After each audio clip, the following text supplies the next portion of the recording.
মাত বল নিদিয়া হলে কিবা হল নি তোৰ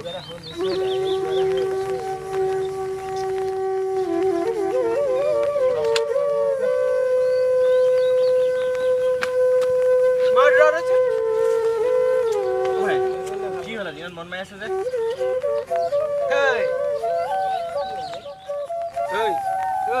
চাবি দেই ই ঘপছে এতিয়া জমানি কথা এটা কৈ দিব কেনেকে চাবি দেই তই যাই একো নকবি তোক দেখিলে মই হাঁহি উঠি যায় কব ইচ্ছা নাই তই নকবি দে তই নকবি দে তোৰ গা চা বেয়া নি অথনি আহি বহি আছ ইয়াত একো এটা মুখে মতা নাই গা চা বেয়া আছে নি তোৰ নহয় অ' এই ৰাতিপুৱাই শুই উঠি যদি গালি শুনো মূৰটো গৰম হৈহে আহে আৰু ঘৰত চাই কাজিয়া লাগি আহিছ তই তোৰ ৰাতিপুৱা ৰাতিপুৱা কি লাগিলি ঘৰত এই নহয় অ' ল'ৰা নুঠোৱাকেলা এতিয়া 10টা বাজিলে কাম বন নাইয়ে দিনৰ দিনটো ঘূৰিবি ৰাতি হ'লে মোবাইল টিভি আৰু দুপৰীয়ালৈকে শুবি দোকানে চোকানে কাম বন এটা বিচাৰি ল'ব নোৱাৰ লোকৰ ল'ৰাই কাম কৰি ঘৰ চলাই আছে তই পেট পেলাই ঘৰৰ খাই শুই থাক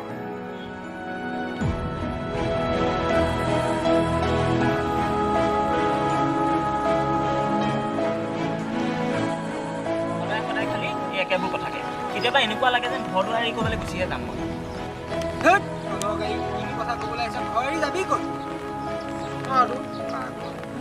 আৰু কৰিম কি ক মইতো এণ্ট্ৰেঞ্চ দিয়ে আছোঁ য'ত পাৰোঁ এপ্লাই কৰিয়ে আছোঁ পৰীক্ষাৰ দিবলৈ যাওঁ চাকৰি নামত আহি পেলাই ঘৰ নোসোমাওহি পৰীক্ষাৰ পেপাৰ লিক হোৱা খবৰটো বনিয়েই যায় লগালগ সদায়তো কৰিয়ে আছোঁ ঘৰৰ মানুহে এইবোৰ বুজি নাপায় মই খালি ক'ৰবাত দোকানে চোকানে সোমাই কাম কৰিব লাগে চিধা কথা সদায় সেই একেটা কথাকে কৈয়ে থাকিব ঐ ঘৰৰ মানুহেতো আমাৰ ভালটোৱে চিন্তা কৰে ন পিছত তই দোকানত কাম কৰিব পাৰ কৈছে তাত পইচাটো বহুত কম 4-5 হাজাৰমান টকা দিয়ে তই ৰাতিপুৱা 9টাৰ পৰা সন্ধিয়া 9টালৈকে কৰিব লাগিব ৰচোন তেনেকৈ হ'লে দেখোন আমাৰ পঢ়া শুনাবোৰ অথলে যোৱা নিচিনা ৰাতিপুৱাৰ পৰা ৰাতিলৈকে যদি কামেই কৰায় আমাক 5,000 টকা দিয়ে আমাৰ পঢ়া শুনাবোৰ কি হ'ব সেইটো হয় বাৰু সেইটো তাকে হ'ব না চৰকাৰে আমাৰ কথা চিন্তা কৰি ভালদৰে পৰীক্ষা পাতি চৰকাৰী চাকৰিত নিযুক্তি দিছে না এনেধৰণৰ ব্যক্তিগত প্ৰতিষ্ঠানত আমাক উপযুক্ত বেতন দি কাম কৰাইছে কোনোফালে নাই আমাৰ কৰিলা আমি দেখোন কম পইচাত কাম কৰালে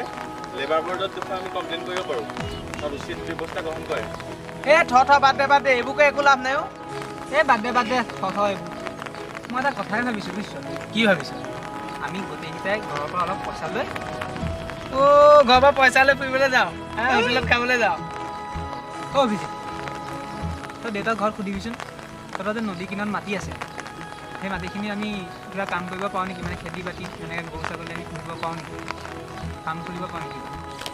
অঁ ঠিক কথা কৈছ তই ঘৰততো ভাল কামৰ কাৰণে পইচা বিচাৰিলেও নিদিওঁ বুলি নকয় মাটিকণৰ কথাও ক'ম দেউতাটো দিবই এনেও দিব কিয় নিদিব ভাল কাম ফটো আমি কথা কোৱা নাই চিৰিয়াছ কথা এটা কৈছোঁ শুনিবি দেই চৰকাৰী আঁচনি আছে তাত আমাকতো পইচা দিবই আৰু লোনো দিব আৰু লোন দিলে আমি এইটো কৰিব পাৰিমেই ন পাৰিম এৰা মই ঘৰত আজি কথাটো ক'মগৈ চাকৰি নাপালোঁ কি হ'ল আত্মনিৰ্ভৰশীলটো হ'ব পাৰিম আহক আমি সকলোৱে উপযুক্ত চৰকাৰী চাকৰি পোৱালৈকে বা উপযুক্ত বেতনৰ চাকৰি পোৱালৈকে নিজকে আত্মনিৰ্ভৰশীল হিচাপে গঢ়ি তোলোঁ